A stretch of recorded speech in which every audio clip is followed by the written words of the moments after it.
Picture a man strides into a Chicago police station, not in chains, but with a swagger that hushes the room. He tosses a thick wad of bills onto the desk, his scarred face breaking into a grin, as officers, sworn to uphold justice, pocket the cash and look the other way.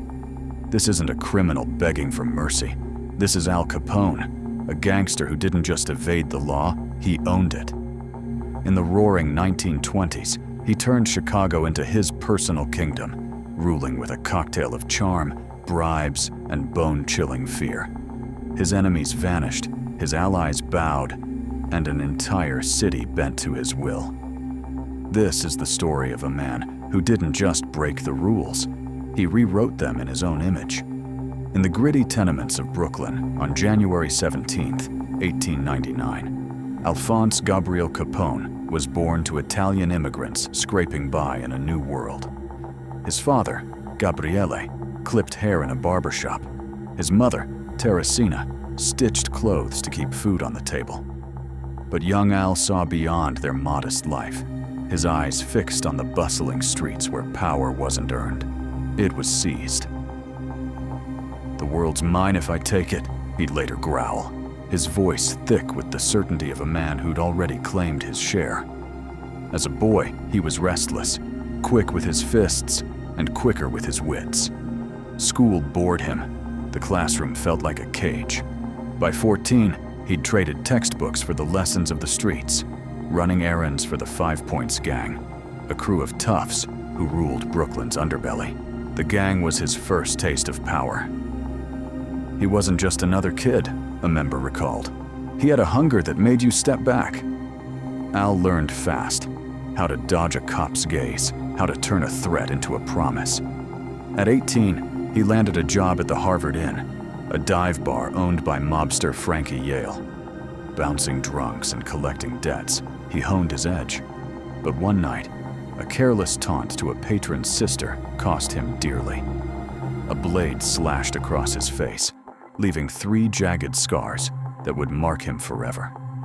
Scarface, they whispered behind his back, a name he hated but couldn't shake. "They think it's a joke," he muttered, tracing the marks, "but they'll learn to fear it." In 1919, Prohibition changed the game. The ban on alcohol wasn't just a law, it was a gold rush for those bold enough to break it. Yale saw Capone's potential and sent him to Chicago. "Johnny Torrio needs a man with your nerve," Yale said, his eyes sharp. At 20, Capone stepped off a train into a city alive with vice. Speakeasies glowed behind shuttered windows, bootleggers darted through alleys, and cops were as crooked as the streets they patrolled. Torrio, Chicago's soft-spoken crime lord, took him under his wing. "You've got brains to match your guts," Torrio said, his voice calm but commanding. "Use them both." Capone started at the Four Deuces, Torrio's hub of gambling and liquor, where he enforced order with a glare that could freeze blood. He learned the art of the underworld, bribe the beat cop, charm the politician, and silence the troublemaker with a look. "I'm just a businessman," he'd say, puffing a cigar, its glow reflecting in his eyes. "I give people what they want." His charm was a weapon, disarming reporters and city officials alike. But beneath it lay a chilling truth. Cross Capone, and you'd vanish into the night. "I don't forgive," he'd say, his voice low. "And I don't forget." By 1925, Torrio was out, shaken by a rival's ambush, and Capone, at 26, seized the throne. He moved into the Lexington Hotel, a fortress of luxury in Chicago's heart, ruling from a suite draped in velvet and ambition. "This city's mine," he boasted, his laughter echoing like a warning. His empire grew. Bootleg whiskey flowed through secret pipelines, gambling dens buzzed, and speakeasies thrived under his protection. He dressed like royalty, tailored suits, diamond pinky rings, a fedora tilted just so. "You gotta look the part," he said, adjusting his tie. Money poured in, millions a year, more than some banks held, and he spent it like a king, tossing banquets for the press and coins to the poor. But Capone's power wasn't built on cash alone. It was forged in fear. His crew, men like Frank Nitti and Tony Accardo, followed him without question, knowing a misstep meant oblivion. "He treated us like family," one said, "but you didn't test him." Rivals like Dion O'Banion learned the hard way, their defiance snuffed out in a flower shop deal gone wrong. "He talked too much," Capone said, his tone flat, dismissing the loss like swatting a fly. Bugs Moran, another Northside rival, refused to kneel, his taunts a spark in Capone's powder keg.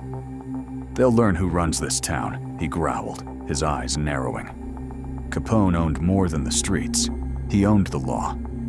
Cops pocketed his bribes, judges tossed his cases, and politicians smiled for his donations. "Half this city's on my payroll," he bragged, tossing a roll of bills on a table. He fed the public's hunger, slipping into their good graces with soup kitchens and public stunts. "I'm no thug," he'd laugh, his charm a mask over the menace. But the feds were circling, led by a young Elliot Ness, who scribbled Capone's name on a list. "He's not untouchable," Ness vowed, his voice steady. Capone didn't see the threat. Not yet. He'd risen from Brooklyn's slums to Chicago's throne, a man who bent the law and ruled with fear. But every empire has a crack, and his was about to show. Chicago's streets hummed with the pulse of Al Capone's empire. From his velvet-draped suite in the Lexington Hotel, he ruled like a king. His word law, his enemies' shadows that vanished at his command. Cops pocketed his bribes, politicians bowed to his cash, and the city drank his whiskey, hailing him as a savior while trembling at his name. But power built on fear is a fragile throne, and the cracks were starting to show. Welcome to Outlaw Chronicles, where we unravel the rise and ruin of history's most infamous criminals. Step deeper into the world of Scarface, where ambition meets betrayal. The year was 1926, and Al Capone's grip on Chicago was ironclad. His empire raked in $100 million a year, millions more than the city's own budget, fueled by a vast network of bootleg liquor, gambling dens, and hidden speakeasies. "I give the people what they want," he'd say, his cigar glowing as he leaned back in a leather chair, his scarred face lit with a grin. His headquarters at the Lexington was a fortress of opulence, mahogany desks, crystal chandeliers, and walls that whispered of deals sealed in whispers and threats. "This is my city," he boasted, his voice a low rumble of triumph, "and I run it my way." Capone's operation was a machine. Bootleggers smuggled whiskey across Lake Michigan, barrels hidden in false-bottomed trucks. Speakeasies thrived behind secret doors, their jazz-filled nights a magnet for thrill-seekers. Gambling houses buzzed, from smoky back rooms to glitzy fronts, each feeding his coffers. "It's not crime if everyone's happy," he'd laugh, tossing a wad of bills to a waiter. But happiness came at a price. His lieutenants, Frank Nitti, Tony Accardo, Jake Guzik, enforced his will with a glance that could chill blood. "You don't cross, Al," a barman whispered, eyes darting to the door. "Not if you value your life." His charm was his sharpest weapon. Capone played the press like a maestro, hosting lavish dinners for reporters, his laughter filling the room. "I'm just a businessman," he'd say, his tailored suit gleaming under the lights. He opened soup kitchens for the poor, handing out bread to depression-weary families. "They love me," he crowed, waving to crowds. But love was a thin veil over fear. Shopkeepers paid protection fees, knowing refusal meant a midnight visit from Nitty's men. "It's just business," Capone would shrug, but the threat hung heavy. Rivals dared to challenge him, none bolder than the Northside Gang's Dion O'Banion. A florist by day, O'Banion hit Capone's shipments and mocked his scars. "He's a thug in a fancy suit," O'Banion sneered. Capone's response was swift. In 1924, O'Banion was cornered in his flower shop, his defiance silenced in a deal gone wrong. "He should have known better," Capone said, his tone flat, dismissing the loss like swatting a fly. The North Side didn't back down. Bugs Moran took O'Banion's place, his hatred for Capone a burning fuse. "He's a rat in my city," Capone growled, his temper flaring like a storm. By 1929, Moran's defiance pushed Capone too far. "He wants a war? He'll get one," he snapped, his eyes narrowing to slits. On February 14th, Capone's plan unfolded with chilling precision. Moran's crew gathered in a Clark Street garage, expecting a liquor delivery. Instead, a car pulled up, and 4 men, 2 dressed as cops, stepped out.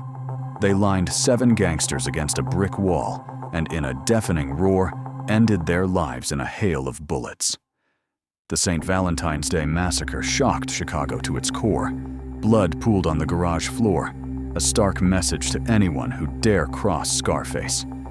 "Only Capone kills like that," Moran hissed, having narrowly escaped. "He's a monster." The city's mood shifted. The press, once charmed, turned venomous. "He's no Robin Hood," a headline spat. "He's a butcher." The public, weary of the bloodshed, began to see the man behind the myth. Capone miscalculated. The massacre didn't just crush his enemies, it lit a fire under the federal government. "He's gone too far," a senator declared, slamming his fist. The feds, led by a relentless Elliot Ness, smelled blood. Ness, a young Treasury agent with a steel spine, formed the Untouchables, a squad immune to Capone's bribes. "He's not a king," Ness vowed, his voice cold with purpose. "He's a target." Ness struck like a wolf. His team raided Capone's breweries, smashing stills and seizing trucks loaded with whiskey. Each raid was a jab to Capone's empire, bleeding his profits dry. "They're gnats," Capone scoffed, but his smirk faltered as the losses mounted. His temper flared in private, his fists slamming desks. "I'll bury them," he roared. But the Untouchables were relentless. Meanwhile, the IRS dug deeper, tracing his lavish spending, diamond rings, custom cars, a Florida mansion, to millions in unreported income. "He can dodge a bullet," an agent said, "but not a ledger." Capone felt the walls closing in. His bribes still bought loyalty, but whispers of betrayal crept through his ranks. "Someone's talking," he muttered, his eyes scanning every face. In 1931, the Fed struck the fatal blow. Tax evasion charges, a net woven from his own excess. "I'm no crook," he insisted, his voice tight with defiance, but the evidence was ironclad. As he walked into court, his swagger dimmed, his scars stark under the lights. The man who'd owned the law was about to face its judgment. Chicago held its breath. The king who'd ruled with fear was faltering, his empire teetering on the edge. The trial loomed, a reckoning for a man who thought himself untouchable. But even as the law tightened its grip, Capone's legend was growing, a shadow that would outlive the man himself. The streets of Chicago no longer echoed with Al Capone's name as they once did. The man who'd turned a city into his personal empire, bribing cops, silencing rivals, and ruling through sheer terror, now faced a reckoning. His St. Valentine's Day Massacre had shocked the nation, turning his charm to ashes in the public's eyes. The feds, led by the relentless Elliot Ness, were closing in, their sights set on toppling a king who thought himself untouchable. Welcome to Outlaw Chronicles, where we unravel the rise and ruin of history's most notorious criminals. Step into the courtroom where Scarface's empire faces its final test. By 1931, Al Capone's throne was trembling. The Lexington Hotel, once a fortress of velvet and power, felt more like a cage as federal agents tightened their grip. Ness and his Untouchables had battered his bootlegging operations, smashing stills and seizing shipments until his millions bled away. "They're nothing but flies," Capone scoffed, his cigar trembling in his hand. But the losses stung. His temper, once a controlled blaze, flared wildly in private. "I'll bury them all," he roared, slamming a fist on his desk, but his voice carried a new edge: doubt. The IRS, meanwhile, was weaving a different trap, one Capone couldn't charm or bribe his way out of. They'd traced his lavish spending, custom cars, diamond rings, a Florida mansion, to millions in unreported income. He can dodge a bullet, an agent said, leafing through ledgers, but not numbers. In June 1931, the hammer fell. Capone was indicted on 22 counts of tax evasion, a charge that seemed laughably mundane for a man who'd orchestrated a massacre. "This is a joke," he growled, adjusting his silk tie. "They've got nothing." But the evidence was a noose. Receipts, bank records, witnesses who'd seen his cash flow like water. His bribes, once a shield, were failing. Judges and jurors stayed out of reach. "Someone's turned," he muttered, his eyes scanning his inner circle, suspicion poisoning his trust. Frank Nitti, his enforcer, swore loyalty, but Capone's paranoia grew, his scars twitching with every whisper. The trial began in October 1931, a spectacle that gripped Chicago like a fever. Capone strode into court with his trademark swagger, his tailored suit gleaming, his grin defiant. "I'm no crook," he told reporters, flashing a smile that had once bought loyalty. But the courtroom was no speakeasy. Prosecutor George Johnson laid out a damning case. Capone's empire, built on illegal liquor, had dodged taxes on $1 million in income. Witnesses, bookkeepers, hotel clerks, even a tailor who'd sewn his $200 suits, testified to his extravagance. "He lived like a king," one said, "but never paid a dime to Uncle Sam." Capone's defense crumbled. His lawyer's bribes fell flat, and his charm couldn't sway a jury hand-picked to resist him. He tried to play the crowd, joking with bailiffs, winking at spectators. "I'm just a guy who gives people what they want," he said, leaning back in his chair. But the jury saw through the act. On October 17th, after 8 grueling hours, the verdict hit like a thunderclap, guilty on 5 counts. The judge slammed his gavel, sentencing Capone to 11 years in federal prison and a $50,000 fine.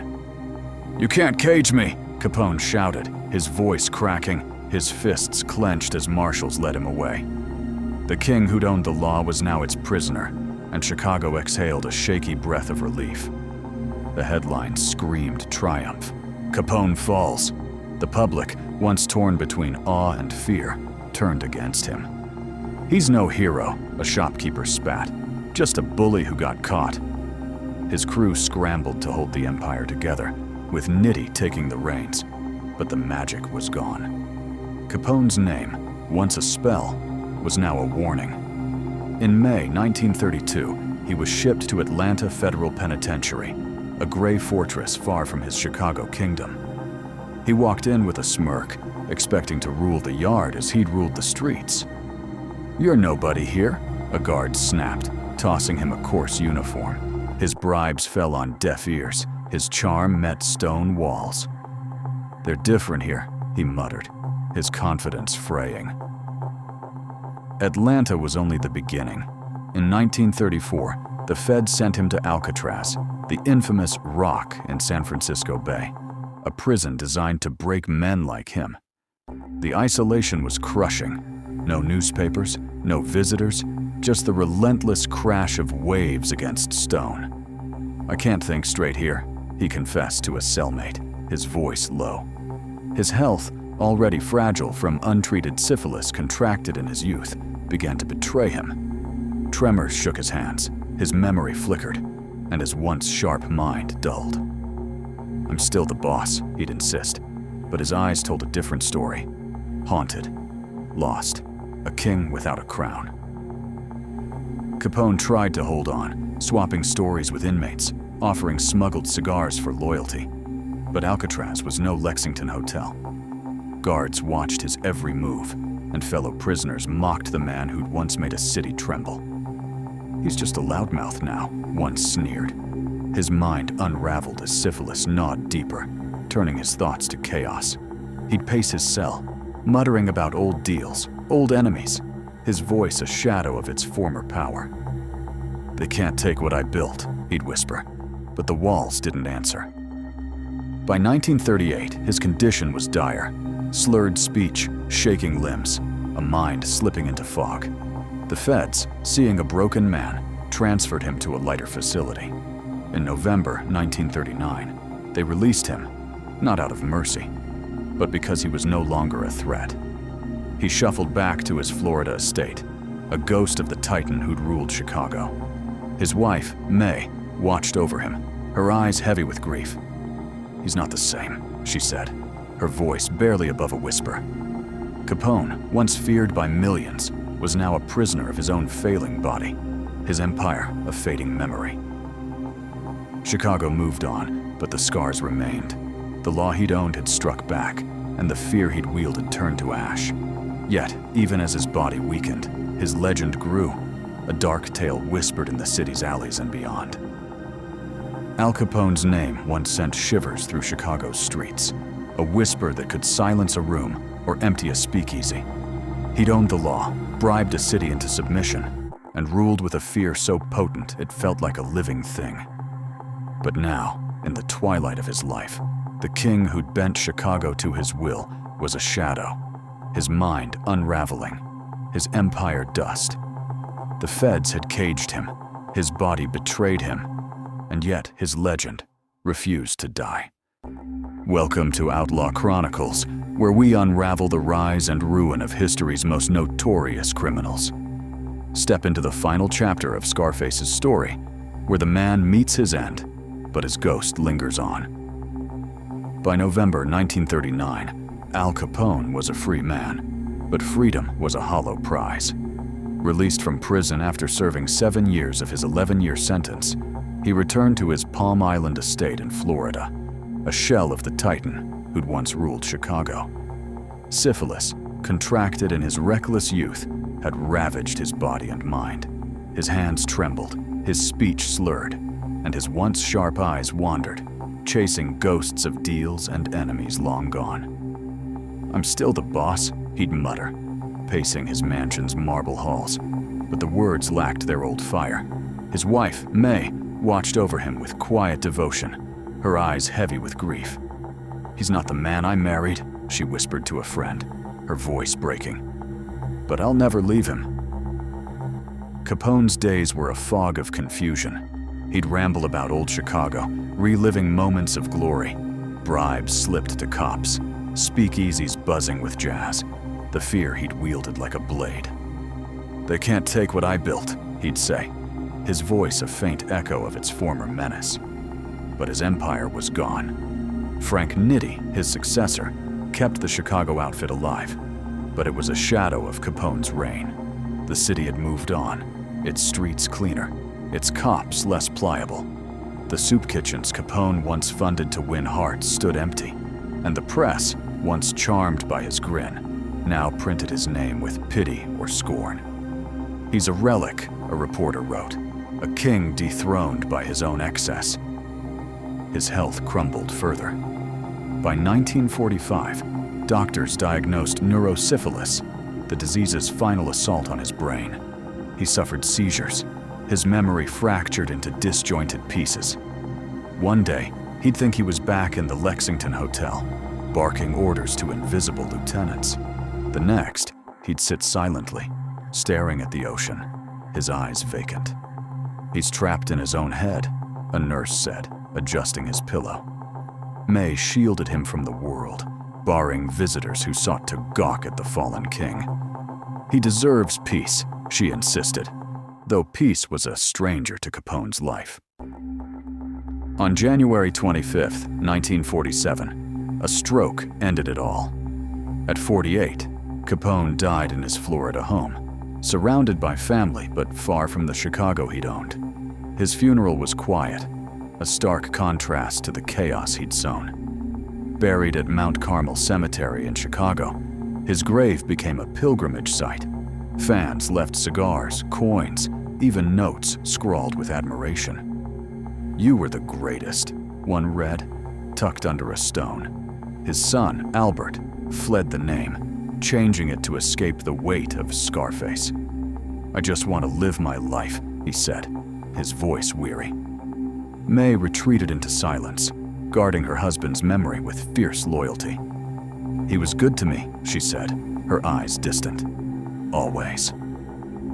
Chicago bore Capone's scars long after his death. The St. Valentine's Day massacre, his bootleg empire, the fear he'd woven into the city's fabric, they lingered like a bad dream. "He changed this town," a retired cop said, shaking his head. "You can still feel him in the alleys." The Lexington Hotel, his old stronghold, became a tourist trap, its faded grandeur a magnet for those chasing his ghost.